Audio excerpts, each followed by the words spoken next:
프로젝트 프리덤, 미국이 호르무즈를 열겠다고 나섰습니다. 이란은 휴전 위반이라며 반발했습니다. 전 세계가 숨을 죽인 그날 한국 수출은 폭증했습니다. 전년 대비 48%입니다. 전쟁이 2달 넘게 이어지는 와중에 역대 최대 기록이었습니다. 이게 어떻게 가능한 일인지 외신들이 주목했습니다. 중동이 막힐수록 한국 반도체가 세계를 먹이고 있었던 겁니다.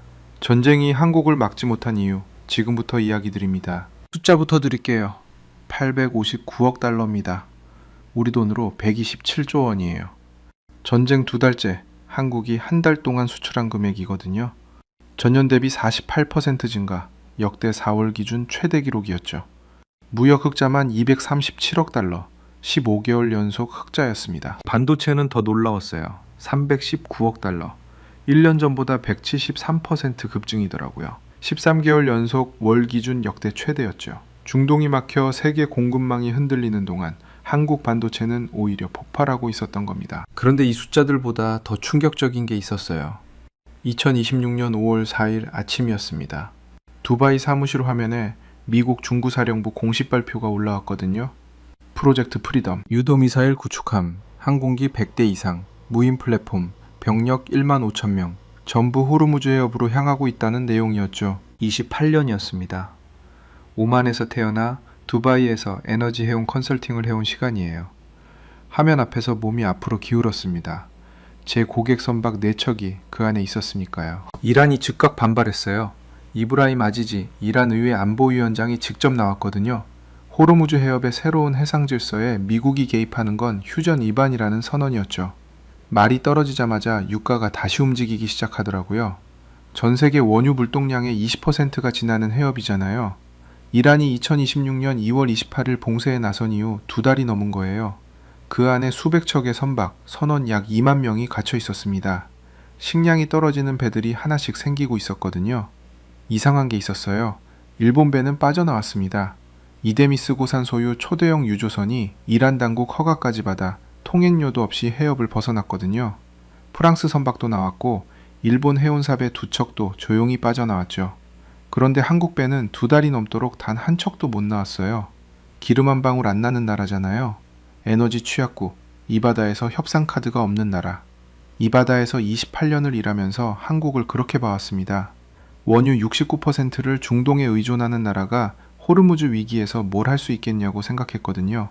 솔직히 한국 배들이 2달째 못 나오는 게 이상하지 않았습니다. 당연하다고 여겼어요. 그 생각 그대로 자료를 넘기다가 눈이 굳었습니다. 페이지 한 줄이었어요. 미국이 수입하는 항공유의 68.6%가 한국산이라고 나와 있었거든요. 3번 읽었습니다. 숫자가 바뀌지 않더라고요. 미군 항공기들이 쓰는 연료 10대 중 7대 가까이가 한국 정유소에서 나오고 있었던 겁니다. 프로젝트 프리덤 작전에 투입되는 항공기 100대, 그 비행기들에 넣을 연료가 한국에서 오는 거예요. 한국 정유소가 멈추면 이 작전 자체가 날 수 없는 구조였거든요. 기름 한 방울 없는 나라가 이 작전의 가장 중요한 나라였던 겁니다. 항구 방향에서 배 한 척이 경적을 울렸어요. 찌르는 소리였죠. 바람이 금속 냄새를 싣고 창틈을 파고들었거든요. 밖은 환해지고 있었는데 머릿속은 오히려 조용해지더라고요. 28년 동안 이 바다를 봐왔는데 뭔가를 완전히 잘못 보고 있었던 건 아닐까요? 한국 배들이 왜 2달 넘게 못 나오고 있는지, 그리고 중동 6개국이 왜 자발적으로 한국에 먼저 손을 내밀었는지. 프로젝트 프리덤은 시작이었어요. 그 답은 이 바다의 더 깊은 곳에 있었습니다. 사무실을 나왔습니다. 항구 쪽으로 걸어갔어요. 두바이 주메이라 해안도로 끝에 작은 부두가 있거든요. 고객 선박들의 위치를 실시간으로 추적하는 앱을 켠 채로요. 4척 다 같은 자리였습니다. 2달째 미동도 없었어요. 아침 공기가 소금기와 기름 냄새를 섞어 밀어왔습니다. 손바닥에 난간의 녹슨 금속이 닿았어요. 페르시아만 방향 수평선 위로 유조선 불빛들이 줄지어 있었죠. 거기 어딘가에 제 배들이 있는 겁니다. 전화가 울렸어요. 파루크였습니다. 싱가포르에서 선박보험 브로커 일을 하는 친구예요. 이 바닥 16년이에요. 라우피, 프로젝트 프리덤 봤어? 봤지. 자세한 내용은 아직 안 나왔더라. 한국 배들 나올 것 같아? 목소리에 직구중계 섞여 있었습니다. 파루크가 잘하는 거예요. 글쎄, 일본은 이미 나왔잖아. 이데미스 고산배, 이란 허가받아서 통행료도 없이 빠져나왔다고. 협상 채널이 있는 나라는 다르거든. 한국은 뭐가 있어? 기름도 없고 이란이랑 따로 이야기할 카드도 없잖아. 파루크가 잠깐 말이 없었어요. 그렇게 생각해? 그게 현실이잖아. 에너지 취약국이야. 이 해협에서 한국은 협상 주체가 아니라 피해자지. 프로젝트 프리덤이 성공해야 나올 수 있는 거야. 미국이 열어줘야 하는 처지. 거기까지 말하고 수평선을 봤습니다. 틀린 말이 없었거든요. 28년 동안 이 바다를 보면서 정리해온 생각이었으니까요. 그런데 파루크가 말했어요. 라우피, 이란이 봉쇄 시작한 날 알아? 2월 28일이잖아. 그날부터 오늘까지 몇 달이야? 2달 넘었지. 그 2달 동안 한국 수출이 얼마나 됐는지 알아? 무슨 소린지 알 것 같아서 대답을 안 했습니다. 파루크가 계속했어요. 48% 증가야. 역대 최대. 중동이 막혀있는 동안에. 그야 반도체 때문이지. 해상물류랑 반도체 수출은 다른 이야기야. 반도체는 비행기로 나가는 거잖아. 맞아. 근데 그게 다가 아니야. 파루크가 전화를 끊었습니다. 15분 뒤에 링크 하나가 문자로 왔어요. 국제에너지기구 보고서였습니다. 2026년 1분기 아시아 석유 제품 공급망 분석. 부두 난간에 등을 기대고 화면을 열었어요. 스크롤을 내리다가 페이지 하나에서 멈췄습니다. 한국이 나왔어요. 한국 정유사들이 세계 5위 규모의 원유 정제 능력을 보유하고 있다고 나와 있었습니다. 중동산 중진류를 받아서 고부가가치 제품으로 전환하는 설비를 세계에서 가장 대규모로 갖춘 나라. 찌꺼기가 많고 황이 섞인 원유를 받아서 항공유, 경유, 석유화학 제품으로 만들어 다시 세계에 파는 구조였거든요. 이란이 봉쇄에 나선 이후 2달 동안 전 세계 원유 시장이 어디로 움직였는지가 나와 있었어요. 수에즈 운하로 우회한 선박이 얼마나 되는지, 아프리카 남단으로 돌아간 배가 얼마나 되는지, 그 와중에 한국 정유소는 비축 원유를 활용해서 출하량을 얼마나 유지했는지, 한국산 석유 제품이 어디로 갔는지도 나와 있었어요. 호주 25%. 호주가 수입하는 석유 제품의 4분의 1이 한국산이었습니다. 미국 항공유 68.6%. 숫자를 다시 봤어요. 68.6%. 미국이 외부에서 들여오는 항공유 10대 중 7대 가까이가 한국 정유소에서 나오고 있는 거였습니다. 프로젝트 프리덤에 투입되는 항공기 100대 이상. 그 비행기들이 쓸 연료가 어디서 오는지를 생각했어요. 배에서 경적 소리가 또 들렸습니다. 이번엔 멀리서였어요. 기름 냄새가 다시 짙어졌거든요. 파루크한테 다시 전화를 걸까 하다가 그냥 보고서를 더 내려봤습니다. 에너지 취약국이라는 말을 스스로 내뱉은 게 조금 걸렸거든요. 그런데 이 보고서에 나온 한국은 그 단어랑 거리가 있었어요. 에너지를 못 만드는 나라가 아니라 에너지를 다시 만들어서 세계에 공급하는 나라로 나와 있었습니다. 원유를 들여와서 더 정교한 걸로 바꿔서 내보내는 나라. 협상 카드가 없다고 했는데요. 이란이 한국 배를 잡고 있다면 세계에서 항공유가 가장 많이 나오는 정유소를 인질로 잡고 있는 거랑 같은 거 아닌가요? 발을 옮겨서 부두 끝까지 걸어갔어요. 수평선 쪽 배들 불빛이 가늘게 흔들렸습니다. 해가 올라오고 있었거든요. 하늘이 주황색이었는데 바다는 아직 어두웠어요. 파루크 말이 맞았습니다.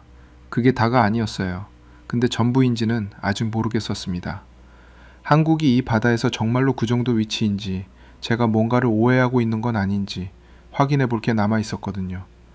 다음날 아침에 직접 자료를 뒤지기로 했습니다. 다음날 아침 일찍 사무실로 들어갔습니다. 조수석 창문을 열어둔 채 주차장에 차를 세웠어요. 두바이 항구 쪽에서 오는 바람이 낡은 종이 냄새처럼 얼굴을 스쳤거든요. 유조선 연료 냄새였는데 이상하게 그날은 더 무거웠습니다. 자료를 처음부터 다시 펼쳤어요. 국제에너지기구 보고서만 본 게 아니라 미국 에너지정보청 자료를 직접 꺼냈습니다. 한국 정유산업 관련 섹션이 따로 있었거든요. 스크롤을 내리면서 숫자들을 하나씩 확인했어요. 한국의 원유 정제 능력은 하루 약 330만 배럴이었습니다. 미국, 중국, 러시아, 인도에 이은 세계 5위예요. 중동에서 들어오는 원유를 받아서 항공유, 경유, 나프타, 휘발유로 바꾸는 설비를 세계에서 5번째로 많이 가진 나라였거든요. 땅에서 기름이 나오지 않는 나라가 이 순위에 들어가 있다는 게 생각해보면 이상한 일이에요. 이유가 있었습니다. 중동산 중진류는 황함량이 높고 찌꺼기가 많아요. 그냥 쓸 수가 없어요. 이걸 고부가가치 제품으로 바꾸려면 고도화 설비라고 부르는 특수 장치가 필요하거든요. 전 세계에서 이 설비를 대규모로 갖춘 나라가 많지 않습니다. 한국 정유사들이 수십 년 동안 막대한 돈을 이 설비에 쏟아부은 거예요. 결과적으로 중동 산유국 입장에서 한국은 특별한 고객이 됐습니다. 자기들 원유를 받아서 세계에 다시 공급하는 가공기지. 한국이 없으면 중동 원유가 최종 제품이 되기 훨씬 어려워지는 구조예요. 프로젝트 프리덤 관련 문서들을 다시 열었습니다. 미국 중부사령부가 올린 병력 배치 내용이었어요. 유도미사일 구축함, 100대 이상 항공기, 무인 플랫폼, 병력 1만 5천 명. 그 숫자들 뒤에 있는 게 뭔지를 생각하면서 읽었거든요. 항공기 100대. 이 비행기들이 쓰는 연료는 어디서 오는 걸까요? 미국 에너지정보청 자료를 다시 봤어요. 석유 제품 수입 항목, 항공유 수입처 세부 내역이었습니다. 68.6% 한국이었어요. 미국이 외부에서 들여오는 항공유 10대 중 7대 가까이가 한국산이었습니다. 어제 처음 봤을 때랑 똑같은 숫자가 오늘도 그대로 나와 있었어요. 3번 확인해도 달라지지 않더라고요. 잠깐 창밖을 봤습니다. 주차장 너머 두바이 항공 크레인 2대가 움직이고 있었어요. 하늘이 뿌옇게 깔려 있었거든요. 5월 초인데 이미 뜨거웠습니다. 합리화를 해봤어요. 수치가 크다고 해서 협상 카드가 되는 건 아니잖아요. 한국이 항공유를 많이 만들어도 한국 정부가 그걸 무기로 쓴다는 건 다른 이야기예요. 실제로 협상 테이블에서 꺼내는 건 외교 채널이지 숫자가 아니거든요. 일본이 이란이랑 뭔가 조용히 이야기를 나눴기 때문에 나온 거지 숫자가 크다고 해협이 열리는 건 아닙니다. 근데 거기서 막혔어요. 중동 6개국이 왜 먼저 나섰는지를 다시 생각했거든요. 그건 한국이 요청한 게 아니었어요. 고윤철 부총리가 아랍에미리트 관저에서 회의를 열었을 때 걸프협력회의 6개국 주한대사들이 먼저 말했습니다. 한국은 최우선 협력 대상국이라고요. 에너지를 안정적으로 공급하겠다고요. 위기 상황일수록 흔들림 없는 파트너십이 중요하다고요. 왜요? 산유국 입장에서 한국이 경질유로 설비를 전환하면 어떻게 될까요? 중동산 중진류가 갈 곳이 줄어들어요. 한국 정유소가 공급처를 바꾸면 중동의 원유 시장 지배력이 흔들립니다. 그래서 먼저 손을 내민 거예요. 한국을 붙잡아두려고. 파루크 말대로 그게 다가 아니었어요. 사무실 문이 열렸습니다. 조수입니다. 라힘이에요. 커피 2잔을 들고 들어왔거든요. 어제부터 뭘 그렇게 보세요? 한국 자료. 라힘이 컵 하나를 책상 위에 내려놓았어요. 커피 냄새가 퍼졌습니다. 따뜻했거든요. 한국이요? 갇혀있는 배들 때문에요? 그것도 있고 한국이 이 해협에서 얼마나 중요한지 생각해보고 있어. 라힘이 의자에 앉으면서 고개를 기울였어요. 중요하긴 한데요. 그래도 협상은 못하잖아요. 일본은 나왔는데 한국은 아직 2달째 못 나오고 있잖아요. 결국 협상력 차이 아닌가요? 그 말을 들으면서 커피를 한 모금 마셨습니다. 뜨거웠어요. 틀린 말이 아니거든요. 실제로 일본은 나왔고 한국은 못 나왔어요. 숫자가 크다고 해협이 열리는 건 아니라는 제 생각이랑 같은 이야기였습니다. 근데 이상했어요. 숫자들이 거짓말을 하는 것 같지는 않았어요. 미국 항공유 68.6%, 호주 석유 25%, 중동 6개국이 먼저 손 내민 이유, 전쟁 2달 동안 한국 수출 48% 폭증. 이게 우연으로 설명이 안 된다는 느낌이 계속 남더라고요. 라힘, 프로젝트 프리덤이 오늘 시작됐잖아. 네. 만약에 이 작전이 성공해서 해협이 열리면 제일 먼저 혜택 보는 나라가 어딜까? 나 이미 잠깐 생각했어요.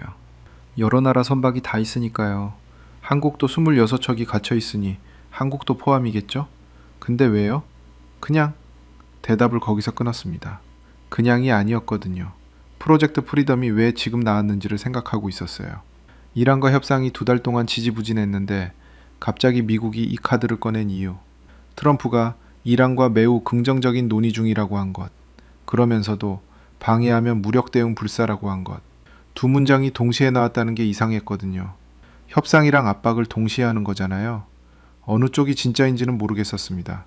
복도 창문 너머로 한국 기중기가 컨테이너를 내리고 있었어요. 철컹거리는 소리가 유리를 통해 희미하게 들렸습니다. 라임은 이미 자기 모니터를 보고 있었고요. 책상이 지도 화면에서 고객 선박 4척 위치를 다시 켰습니다. 2달째 같은 자리였어요. 좌표가 1mm도 안 움직이고 있었거든요. 미국이 병력 1만 5천 명을 호르무즈에 집어넣는 동안 한국은 외교부 장관이 이란 외무장관한테 전화를 넣고 있었어요. 특사도 보냈거든요. 결과는 아직 나오지 않고 있었습니다. 한국이 이 바다에서 중요한 나라인 건 맞는 것 같았어요. 그런데 왜 못 나오는 건지는 아직 모르겠었습니다. 뭔가가 빠져 있다는 느낌. 한국이 가진 무게가 이 협상에서 왜 작동을 안 하고 있는지 그 이유가 어딘가 있을 것 같았거든요. 자리에서 일어났습니다. 파루크한테 다시 연락하기 전에 직접 한 사람을 만나보기로 했어요. 두바이 항구 운영사에 오래 있다가 지금은 따로 독립한 사람인데 호르무즈 물류를 20년 넘게 봐온 사람이거든요. 이 바다의 돈 흐름을 가장 잘 아는 사람 중 하나예요. 그 사람이 알고 있는 게 있을 것 같았습니다. 알리 만수르는 두바이 항구 동쪽 끝에 사무실을 두고 있었습니다. 항구 안쪽으로 걸어 들어가는 길이 있어요.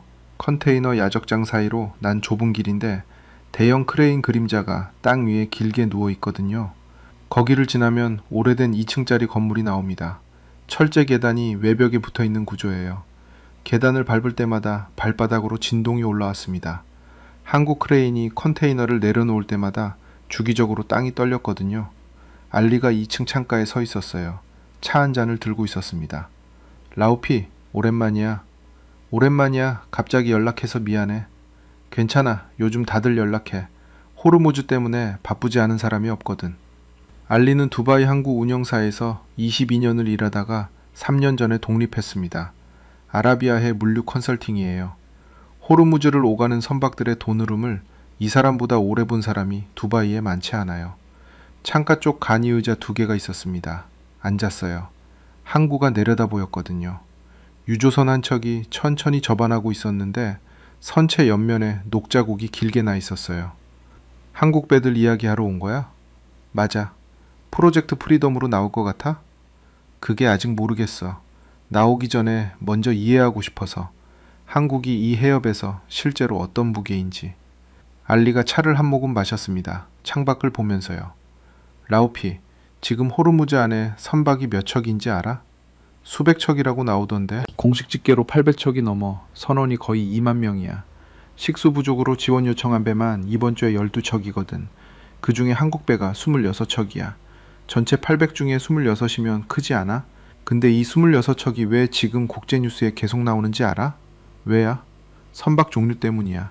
알리가 일어서서 책상 쪽으로 갔습니다. 노트북을 들고 와서 화면을 보여줬어요. 호르무즈 내 고립선박 현황 데이터였습니다. 국적별, 선종별 분류가 나와 있었거든요. 한국배 26척 중에 유조선이 얼마인지 봐봐. 화면을 들여다봤어요. 유조선이 14척이었습니다. 그중 대형 원유 운반선이 6척이었고요. 나머지는 뭐야? 석유화학 제품 운반선, 나프타, 항공유, 경유 싣고 나가던 배들이야. 이게 다 들어가기 전에 실은 거거든. 꽉 찬 채로 못 나오고 있어. 그 말을 듣고 나서 화면을 다시 봤습니다. 꽉 찬 채로 못 나오고 있다는 게 무슨 말인지 계산이 됐어요. 한국 정유소에서 만들어진 항공유와 경유가 선박에 실렸습니다. 나갈 준비가 다 돼 있었어요. 그게 호르무즈 봉쇄 직전에 해협 안에 들어갔다가 갇혀버린 거예요. 목적지가 있는 화물이에요. 받아야 할 사람이 있는 화물이고요. 호주 물량도 있어? 알리가 고개를 끄덕였습니다. 한국발 호주행 석유 제품 운반선이 4척이야. 호주가 수입하는 석유 제품 4분의 1이 한국산이거든. 연간으로 보면 엄청난 양인데 지금 그 공급망이 2달째 끊겨 있어. 호주 정부가 비축유를 쓰고 있는 이유야. 미국 항공유 물량은? 미국행 직접 선적은 이번 배들에는 없어. 한국산 항공유는 대부분 싱가포르 환적을 거쳐서 가거든. 근데 싱가포르 재고도 이미 많이 줄었어. 한국발 공급이 2달 동안 반으로 줄었으니까. 일어서서 창가로 갔습니다. 아래쪽 야적장에 컨테이너들이 줄지어 쌓여 있었어요. 노란색 지게차가 그 사이를 오가고 있었거든요. 하늘이 희끄무레했습니다. 습도가 높아서 열기가 공기에 붙어 있는 것 같았어요. 알리, 솔직히 물어볼게. 말해봐. 한국이 이 해협에서 못 나오는 이유가 뭐야? 숫자로 보면 중요한 나라인데 왜 일본은 나오고 한국은 2달째 못 나오는 거야? 알리가 잠깐 말이 없었어요. 차를 내려놓고 팔짱을 꼈습니다. 이란이 한국한테 요구하는 게 따로 있거든. 뭔데? 한국 내 이란 동결 자산 문제야. 옛날에 원유 수입 대금 낸 게 제재 때문에 묶인 게 있어. 이걸 풀어달라는 거야. 이게 외교부 차원에서 해결돼야 하는데 시간이 걸리는 거지. 일본은 그 문제가 없었어. 조용히 통행료 이슈만 해결하면 됐거든. 한국은 구조가 달라. 납득이 됐습니다. 일본이 나오고 한국이 못 나오는 게 협상력 차이가 아니었어요. 이란이 한국한테 다른 걸 요구하고 있었던 거였거든요. 그럼 프로젝트 프리덤이 작동하면 한국 배도 나올 수 있어? 트럼프가 이란이랑 긍정적 논의 중이라고 했잖아. 그게 진짜면 동결자산 이슈까지 패키지로 협의 중일 수 있어. 아니면 미국이 이란 압박 높이면서 한국 조건도 같이 풀어주는 거고. 어느 쪽이든 이 작전이랑 연결이 돼 있어. 계단을 다시 내려오면서 발바닥으로 진동이 다시 올라왔습니다. 크레인이 또 컨테이너를 내려놓은 거예요. 야적장 한쪽에 빈 드럼통들이 줄지어 서 있었어요. 녹이 쓴 것들이었습니다. 그 앞에 잠깐 서서 항구를 봤거든요. 유조선이 완전히 접안에 있었어요. 선체가 엄청 컸습니다. 제 차 10대를 세워도 가판 너비에 못 미칠 것 같았어요. 한국 배 26척, 안에 가득 실린 화물들을 생각했습니다. 호주에서 기다리는 사람들이 있었어요. 싱가포르 한적 창고가 비어가고 있었고 미국 항공유 비축분이 줄어가고 있었습니다. 기름 한 방울 안 나는 나라가 만들어 놓은 것들이 지금 해협 안에 묶여 있었어요. 합류하는 여전히 남아 있었습니다. 이건 인정한다고 해서 뭐가 달라지는 건 아니잖아요.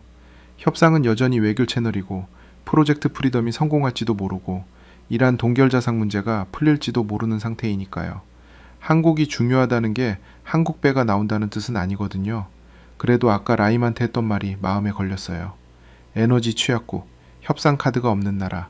그 두 마디를 지금도 그대로 쓸 수 있을지 모르겠었습니다. 사무실로 돌아오는 길에 핸드폰이 울렸습니다. 파루크였어요. 라우피, 지금 어디야? 항구 나오는 길. 알리 만나고 온 거야? 한국배 화물 종류 들었어. 항공유랑 나프타 실은 배들이 꽉 찬 채로 거기 있다고. 그거 알아? 그게 다가 아니야. 파루크가 또 그 말을 했습니다. 그게 다가 아니야. 이틀 동안 2번째예요. 또 뭐가 있어? 지금 싱가포르 데이터 보고 있는데 한국 수출 통계 전체를 봐봐. 반도체 수출만 보지 말고. 걸음을 멈췄어요. 야적장 옆 그늘 아래 섰습니다. 크레인 그림자가 땅 위에 깔려 있었거든요. 핸드폰으로 한국산업통상부 발표 자료를 검색했어요. 2026년 4월 수출입 동향이 나왔습니다. 숫자를 내려봤어요. 859억 달러. 전년 대비 48% 증가. 역대 4월 최대. 거기까지는 이미 알고 있었거든요. 반도체 319억 달러. 173.5% 급증. 13개월 연속 월 기준 최대. 이것도 알았어요. 그런데 다음 항목에서 손가락이 멈췄습니다. 컴퓨터 40억 8천만 달러. 515.8% 증가. 2달 연속 월 기준 역대 최대. 515%요. 전년 대비 5배가 넘게 뛴 거예요. 컴퓨터 수출이 515%야. 그게 SSD야. 인공지능 데이터 센터 수요가 폭발하면서 SSD 수요가 같이 터진 거거든. 전 세계 인공지능 서버가 한국산 반도체랑 SSD로 돌아가고 있어. 항목을 더 내려봤어요. 석유 제품 51억 1천만 달러. 39.9% 증가. 이건 아이러니했습니다. 호르무즈가 막혀서 국제 유가가 뛰었는데 그 덕분에 한국 석유 제품 수출 금액이 오히려 올랐어요. 물량은 줄었는데 단가가 올라서 금액이 증가한 거거든요. 전쟁이 한국 석유 제품 수출 단가를 올려준 셈이었습니다. 무역 수지 237억 7천만 달러 흑자. 15개월 연속 흑자. 파루크, 이게 전쟁 2달 동안 나온 숫자야? 맞아. 중동이 막혀 있는 동안에. 중동 수출은 얼마나 됐어? 중동 지역 수출은 25% 줄었어. 전쟁 때문에 물류 차질이 생겨서. 그런데 대미 수출이 54% 늘었고 대중 수출이 62% 늘었거든. 중동이 막혀도 미국이랑 중국이 한국 반도체를 더 사간 거야. 그늘에서 나와서 걷기 시작했어요. 숫자들이 한꺼번에 겹쳐졌습니다. 호르무즈가 봉쇄됐어요. 세계 원유 물동량 20%가 막혔거든요. 전 세계 공급망이 흔들렸습니다. 선박 운임이 올랐고 유가가 튀었고 에너지 위기 경고가 쏟아졌어요. 그 와중에 한국은 역대 최대 수출을 찍었습니다. 왜냐하면 한국이 파는 게 원유가 아니거든요. 한국이 파는 건 원유를 가공한 제품이고 원유를 활용해서 만든 반도체이고 인공지능 서버에 들어가는 저장 장치입니다. 호르무즈가 막혀도 반도체 수요는 안 막혀요. 인공지능 데이터 센터는 전쟁 중에도 멈추지 않거든요. 합리화가 다시 올라왔습니다. 근데 이건 운이잖아요. 한국이 전략적으로 계획한 게 아니에요. 인공지능 수요가 공교롭게 이 시점에 폭발한 거잖아요. 타이밍이 맞아떨어진 거지 한국이 뭔가를 대단히 준비한 게 아니거든요. 주차장에 차를 세우고 안으로 들어갔어요. 라힘이 화면을 보고 있다가 고개를 들었습니다. 아까 파루크한테서 연락 왔었어요. 자료 전달해달라고. 책상 위에 이메일 하나가 와 있었어요. 파루크가 보낸 거였습니다. 첨부 파일을 열었어요. 외국기관 분석 자료였거든요. 미국 전략국제문제연구소 2026년 1분기 한국에너지안보 분석이었습니다. 크로를 내렸어요. 호르무즈 위기는 역설적으로 한국의 에너지 공급망 전략적 가치를 재확인하는 계기가 됐다. 한국의 원유 고도화 설비는 단순한 수입 가공 설비가 아니라 글로벌 에너지 공급망의 핵심 노드다. 노드, 핵심 연결점이라는 말이었어요. 특히 아시아 태평양 지역 항공유 공급의 허브 기능을 담당하고 있어 한국 정유시설의 가동 여부는 미국, 호주, 일본을 포함한 동맹국의 군사 운용 능력과 직결된다. 군사 운용 능력이라고 나와 있었습니다. 미국이 프로젝트 프리덤에 항공기 100대를 투입한다고 했어요. 그 비행기들이 쓸 연료가 한국에서 나온다고 어제 처음 봤을 때는 우연 같았거든요. 근데 미국 전략국제문제연구소가 직접 쓴 보고서에 군사 운용 능력과 직결된다고 나와 있었습니다. 우연이 아니었어요. 라힘이 옆에서 화면을 들여다봤어요. 이거 미국 기관 자료예요?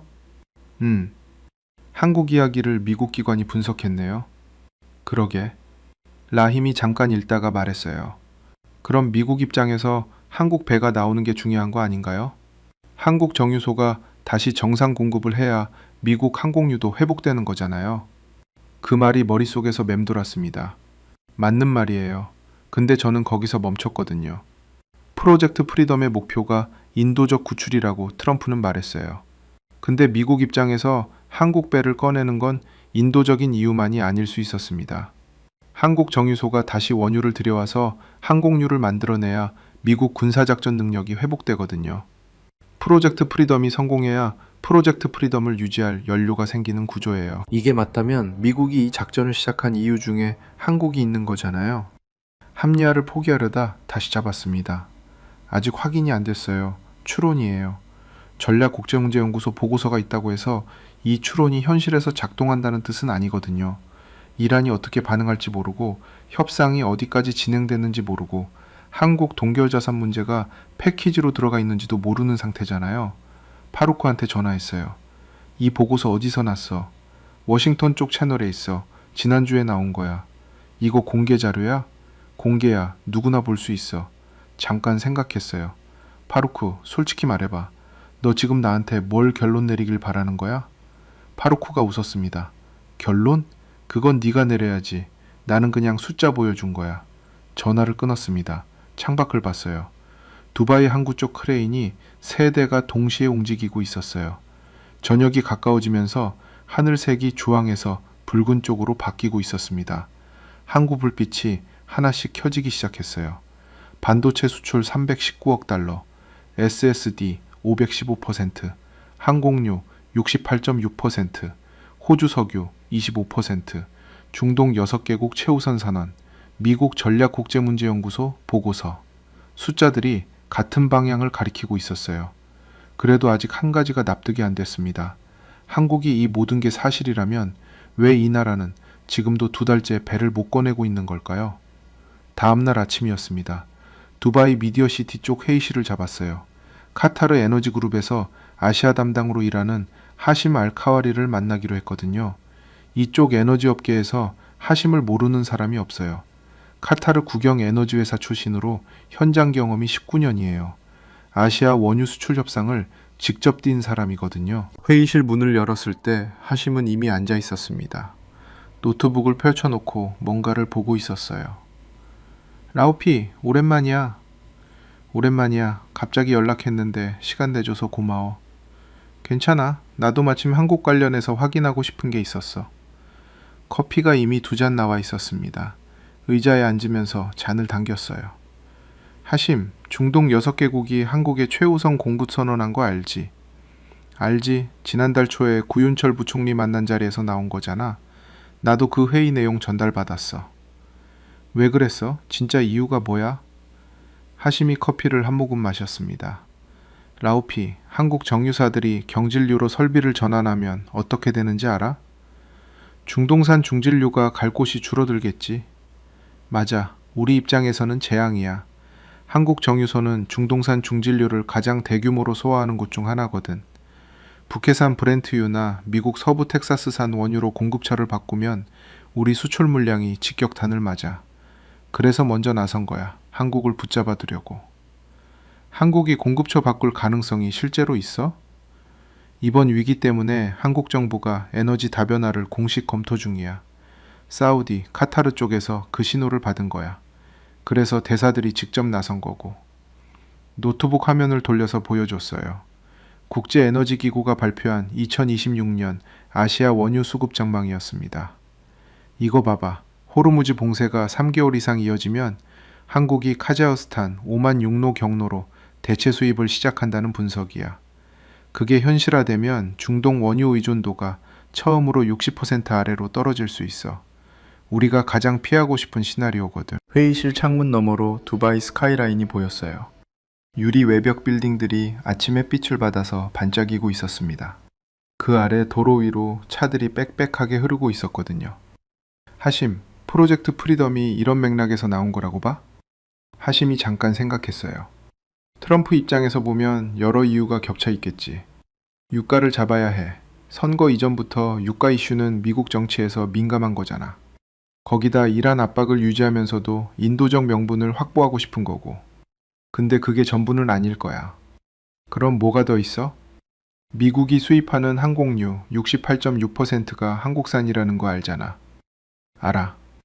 프로젝트 프리덤에 항공기 100대 이상이 투입돼. 그 비행기들이 쓸 연료를 생각하면 한국 정유 공급망이 정상화되는 게 미국 군사작전과 직결되거든. 이건 인도주의가 아니라 실익이야. 그 말을 들으면서 커피잔을 내려놓았습니다. 파루크가 같은 이야기를 했어요. 알리도 비슷한 방향으로 말했고요. 세 사람이 각자 다른 채널에서 같은 결론에 도달하고 있었습니다. 하심, 솔직히 물어볼게. 말해봐. 한국이 이 해협에서 정말 그 정도 무게야? 아니면 내가 숫자에 속고 있는 거야? 하심이 노트북을 닫았습니다. 팔짱을 꼈어요. 라우피, 나는 20년 가까이 아시아 에너지 수출 협상을 뛰었어. 그 사람들이랑 협상 테이블에 앉아봤거든. 처음엔 나도 그렇게 생각했어. 기름 없는 나라. 가공이나 하는 나라. 근데 아니더라고. 어떻게 달라? 에너지 협상에서 힘이 어디서 나오는지 알아? 원유를 가진 쪽이 항상 강한 게 아니야. 원유를 최종 제품으로 만들어서 시장에 내보낼 수 있는 쪽이 강해.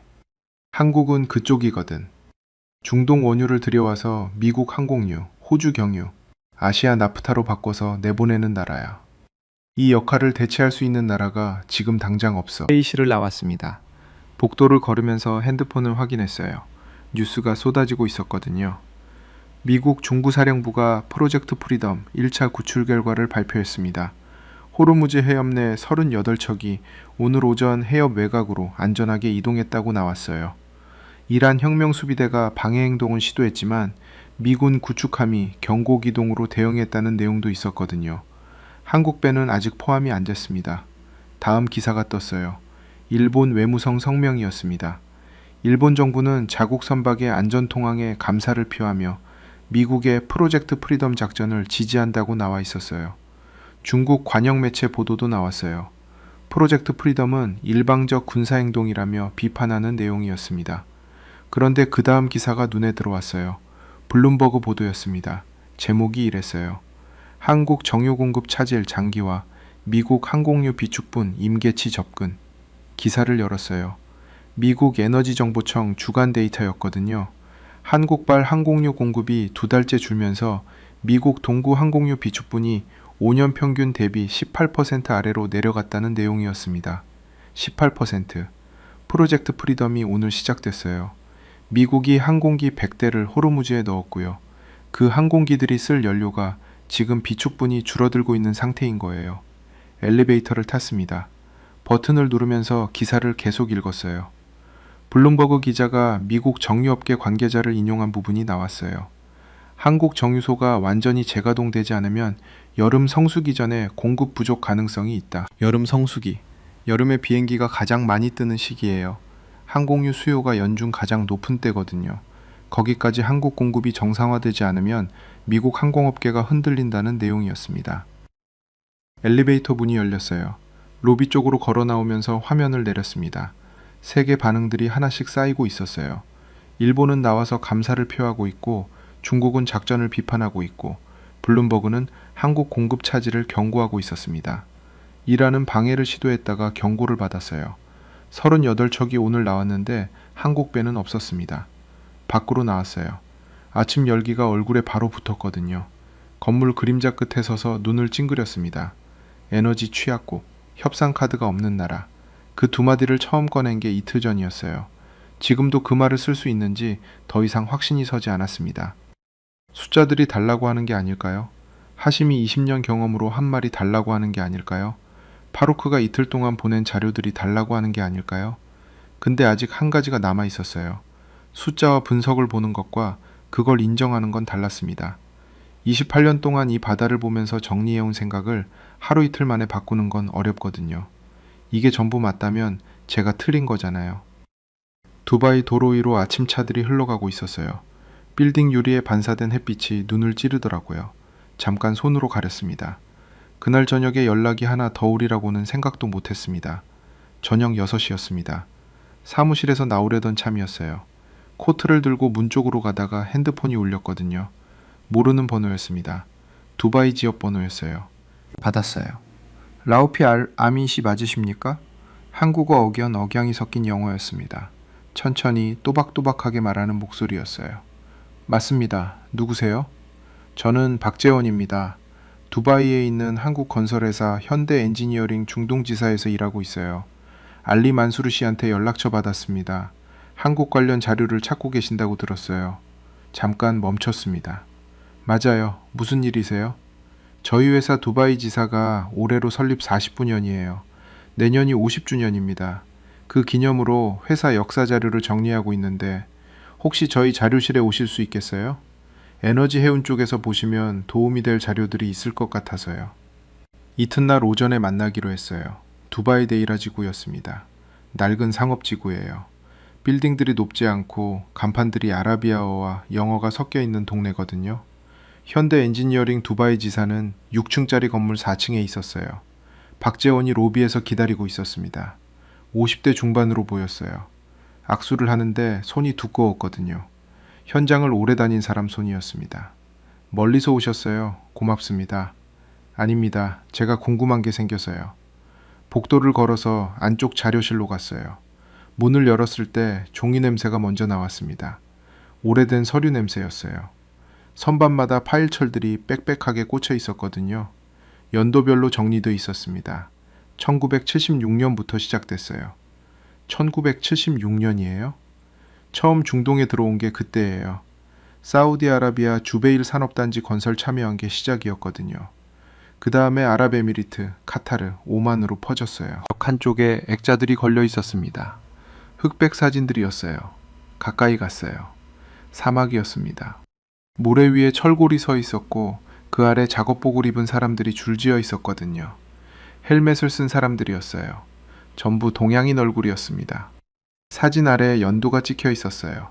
1978년 아부다비. 다음 사진은 1980년이었어요. 사우디아라비아 담맘 항구였습니다.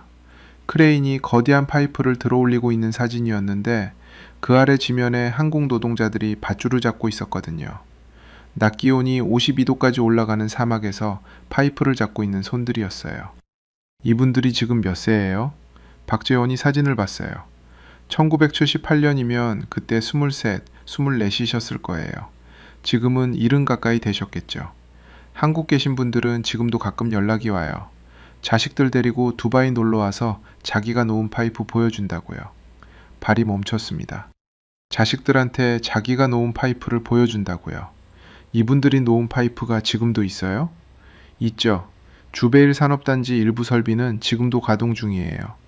중동 정유 설비 기반 인프라의 상당 부분이 그 시절 한국 건설사들이 지은 거거든요. 파이프라인, 항만, 플랜트. 당시 한국 기업들이 싸게 잘한다고 중동 전역에서 불렀어요. 선반 쪽으로 걸어가서 1978년 파일철을 꺼냈어요. 낡은 종이가 손끝에서 서걱거렸습니다. 파일을 펼쳤거든요. 월급 명세서가 나왔어요. 달러 금액이 적혀 있었습니다. 월 300달러에서 400달러 사이였어요. 1978년 기준으로는 큰 돈이었겠지만 지금 기준으로는 서울 최저임금의 절반도 안 되는 금액이었어요. 그게 지금 중동 정유 인프라의 시작이었습니다. 박재원이 파일 뒤쪽을 넘겼어요. 사진이 한 장 더 나왔습니다. 낙타 한 마리가 지나가고 있었어요. 배경에 플랜트 철골이 올라가고 있었거든요. 한국 노동자 한 명이 카메라를 보면서 웃고 있었습니다. 안전모가 비뚤어져 있었어요. 25살쯤 돼 보이는 얼굴이었거든요. 뒷면에 글씨가 있었어요.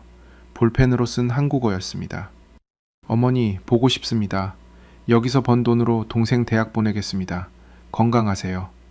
손에서 파일이 떨어질 뻔했습니다. 종이를 내려놓고 그 자리에 서 있었어요. 21번 고르려고 했는데 잘 안 될 거거든요. 여러분의 아버지였습니다. 1970년대 이 사막에 와서 52도 열기 속에 파이프를 잡았던 분들이요. 월급 400달러를 받아서 절반을 고향에 붙였던 분들이요. 어머니한테 편지를 쓰면서 동생 대학 보내겠다고 했던 분들이요. 지금 70이 넘어서 자식 손잡고 두바이에 와서 자기가 놓은 파이프를 보여주시는 분들이에요. 그 손들이 지금 중동 에너지 인프라의 뼈대가 됐습니다. 그 땀이 50년을 건너뛰어서 오늘 한국 정유소 기술자들의 손이 됐어요. 한국이 세계 5위 정제 능력을 가지게 된 건 어느 날 갑자기 생긴 게 아니었거든요.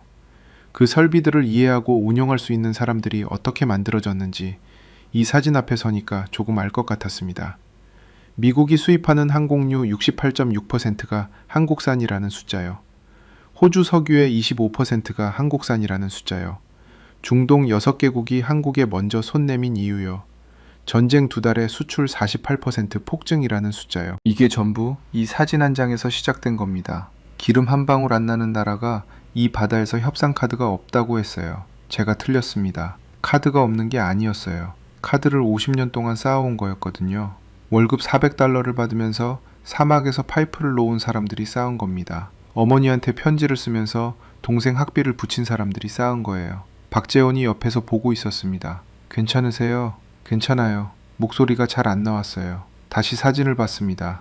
카메라 보면서 웃는 25살 얼굴이요. 안전모가 비뚤어진 얼굴이요. 이 사람이 있었기 때문에 오늘 한국배 26척이 호르무즈 안에 있는 거예요. 꽉 찬 채로요. 항공유랑 나프타를 가득 싣고요. 그게 세상에 필요한 물건이 됐기 때문에 호르무즈 안에 들어가 있는 거잖아요. 오늘도 70이 넘은 여러분의 아버지들이 두바이 어딘가에서 자식 손을 잡고 자기가 놓은 파이프 앞에 서 계실 겁니다. 그 손이 한국이 이 바다에서 가진 가장 오래된 카드입니다. 아무도 빼앗아갈 수 없는 카드예요. 파일을 조심해서 닫았어요. 박재원한테 고맙다고 했습니다. 악수를 하는데 그 두꺼운 손이 다르게 느껴졌어요. 계단을 내려오면서 핸드폰을 꺼냈거든요. 파루크한테 문자를 보냈습니다. 내가 틀렸어. 에너지 취약국이 아니야. 답장이 바로 왔어요. 알고 있었어. 건물 밖으로 나왔습니다. 두바이 저녁 공기가 낮보다 조금 가벼웠어요. 먼 곳에서 기도 시간을 알리는 소리가 들렸거든요. 데이라, 지구 낮은 건물들 위로 하늘이 어두워지고 있었습니다. 그날 밤 호르무즈에서 소식이 하나 더 들어왔어요. 프로젝트 프리덤 2차 구출에서 한국 선박 3척이 포함될 수 있다는 내용이었습니다. 미국과 이란이 개별 선박 처리 조건을 협의 중이라는 이야기였거든요. 아직 확정이 아니었어요. 그래도 핸드폰을 오래 들고 있었습니다. 이틀이 지났습니다. 프로젝트 프리덤 2차 구출에서 한국 선박 3척이 포함됐다는 공식 발표가 나왔어요. 미국과 이란이 개별 선박 통항 조건을 협의하면서 한국 동결 자산 일부를 패키지로 묶은 결과였거든요. 3척은 항공유와 나프타를 실은 석유화학 제품 운반선이었습니다. 나머지 23척은 아직 협의 중이었어요. 3척이었지만 처음이었습니다. 2달 넘게 단 한 척도 못 나오던 한국배가 처음으로 호르무즈 밖으로 나왔어요. 파루크한테서 전화가 왔습니다. 봤어? 봤어. 어때? 말로 표현이 잘 안 돼. 파루크가 웃었어요. 짧게요. 사무실 창문 너머 두바이 항구 쪽으로 눈이 갔습니다. 크레인들이 오늘도 움직이고 있었어요. 하늘이 맑았거든요.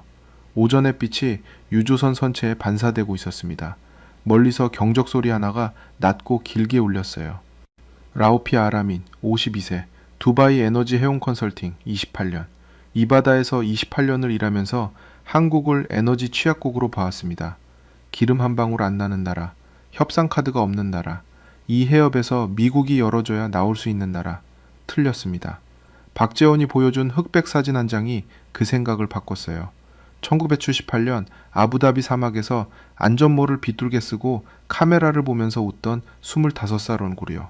뒷면에 어머니한테 쓴 편지가 볼펜으로 적혀있던 그 종이 한 장이요. 그 손들이 50년을 건너뛰어서 오늘 한국 정유소를 만들었어요. 그 땀이 세계 5위 정제 능력이 됐습니다. 미국 항공유 68.6%가 됐어요. 호주 석유 25%가 됐거든요. 전쟁 2달에 수출 48% 폭증이 됐습니다. 프로젝트 프리덤이 한국 배를 꺼내야 하는 이유가 됐어요. 카드가 없었던 게 아니에요. 50년 동안 쌓아온 거였거든요. 책상 위에 메모가 하나 있었습니다. 어제 저녁에 받아 적은 거예요. 알리 만수르가 문자로 보낸 내용이었어요. 한국 선박 3척 나왔다. 선원들 밥부터 먹었다고. 2달 만에 따뜻한 밥이었대. 2달 만에 따뜻한 밥이었다고요. 선체 위에서 2달을 버틴 사람들이에요. 식수가 줄어가는 걸 세면서 버텼고요. 엔진을 켤 수도 끌 수도 없는 채로 같은 자리에 2달을 있었거든요. 프로젝트 프리덤이 시작된 날 아침에 제가 사무실 화면 앞에 앉아서 군함 숫자와 병력 규모를 계산하고 있을 때 그 배 위에는 따뜻한 밥을 기다리는 사람들이 있었어요. 의자에서 일어나서 창가로 갔습니다. 항구 쪽 바람이 창틈으로 들어왔어요. 소금기가 섞여 있었습니다. 철 냄새도 같이 왔거든요. 낮 햇빛이 수면 위에 부서지고 있었어요. 28년 동안 이 바다에서 일하면서 에너지를 숫자로만 봐왔습니다. 배럴, 달러, 퍼센트, 노드, 공급망, 협상력. 그 숫자들 뒤에 어머니한테 편지를 쓰는 사람이 있다는 걸 생각 안 했어요. 그게 틀렸습니다. 프로젝트 프리덤이 오늘도 진행 중이에요. 나머지 한국 선박 23척, 협의가 계속되고 있거든요. 이란과 미국 사이 협상 채널도 열려 있습니다. 다 끝난 게 아니에요. 아직 해협 안에 있는 배들이 있거든요. 그래도 처음 3척이 나왔어요. 고객 선박 4척 중에 아직 안 나온 게 있었습니다. 위치 추적 앱을 켰어요. 좌표가 이틀 전 그 자리에 있었거든요. 아직 같은 자리였습니다. 협상이 진행 중이에요.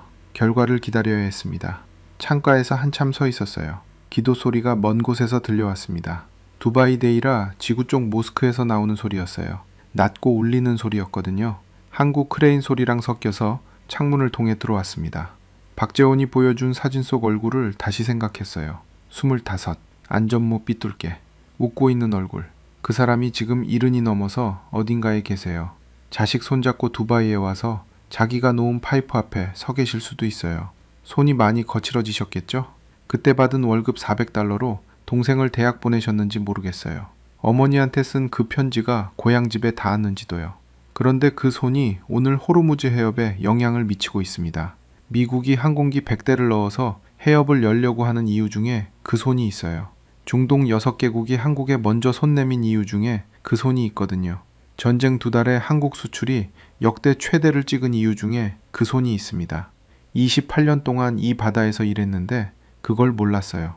아니, 알려고 하지 않았습니다. 항구 쪽에서 경적이 또 울렸어요. 이번엔 가까이서였거든요. 유조선 한 척이 접안 준비를 하고 있었습니다. 선체가 컸어요. 햇빛이 그 옆면에 부서지면서 물 위로 반사되고 있었거든요. 위치 추적 앱을 다시 봤어요. 고객 선박 4척. 세 자리가 어제보다 조금 달랐습니다. 좌표가 움직이고 있었어요. 미세하게요. 방향이 해협 출구 쪽이었거든요. 손가락으로 화면을 확대했어요. 좌표가 계속 움직이고 있었습니다.